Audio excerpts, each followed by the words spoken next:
Moving verily along with Chapter 8 is 8.5, Writing an Equals Method. Now I'll tell you that I should tell you first what page this is on. This is 509 through 512. I will tell you that this is a revisiting of something we've already seen and a foreshadowing to something that we will see again in Chapter 10.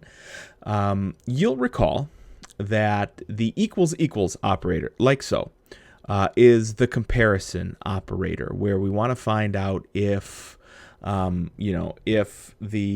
value stored in variable 1 equals the value that is stored in variable 2, right? So does the posted speed limit and your current speed equal up? So if posted speed limit equals 25, and your current speed equals 25, I could say posted speed limit equals current speed.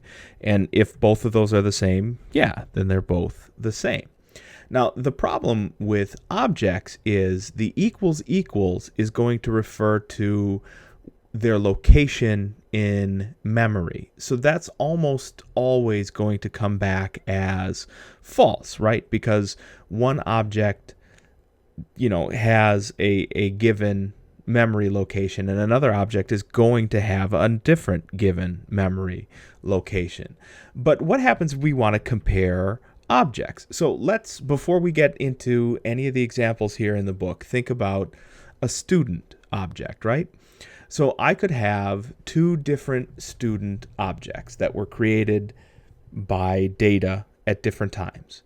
And what I want to see is, do I have any duplicate students? So what could I use to determine if students are in fact the same? Well, I could not use their first name, right? Because my guess would be we would have multiple Erics at Rock Valley College. So that's really not a great way to determine if that's the same student. How about last name? There are probably fewer Wolfs out there, but that number would not logically be 0. Could we use a combination of first name and last name? Maybe. Clearly, there's nobody like me. But if I had a name like John Smith, there's a huge chance that we would have, the exact match on that. But in fact, that they would not be the same student. So what data do I have that could be used to determine whether or not they are the same student? Student ID is something that is unique. Social security number is certainly something that's unique. And those give me data elements that I can use to compare one student object to another student object to determine if they were equal.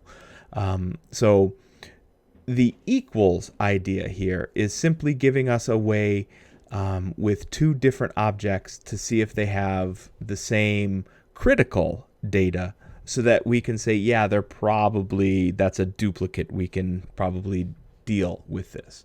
So again, we cannot use the equals operator because with objects, the environment Java is going to point to their location, not to their data per se. So what are we going to do? You'll remember this is the callback all the way to Chapter 3, is that strings, and remember that strings are really objects. They're class. They contain rather characters. So it's an object is a string. You'll remember that there's an equals, where that equals operator can compare the contents of two strings to one another. And that's the tact that we're taking here in this chapter. So what we're saying here in this, so this is 8.5 again. What we're saying in this example is, hey, look, I have two stocks that I've created. So just like in 8.4, we looked at a stock object, right? So I have company 1 and company 2. Each of these is a distinct object. So it's an instance of the class stock. You'll notice that both of them, company 1 and company 2, have the same name, XYZ, and the same share price, 9.62. So if I was simply to use the equals operator, what this is saying is no, that's not going to work, because equals just refers to their location, not to any of their variables. So that's not going to go. So what we want to do is create our own equals method. And what we're going to do is we're going to look at stock symbol and share price. And if both stock symbol and share price are the same, then in fact these two objects equal each other. So how does that look? This little piece of code is the only change. We have a quick Boolean method called equals. And what we're going to do is pass to it an object. In this case, it's object 2. So what do we do in this particular method? What we're going to do is compare the symbol. So remember, this dot equals comes from the string class, and we can use that.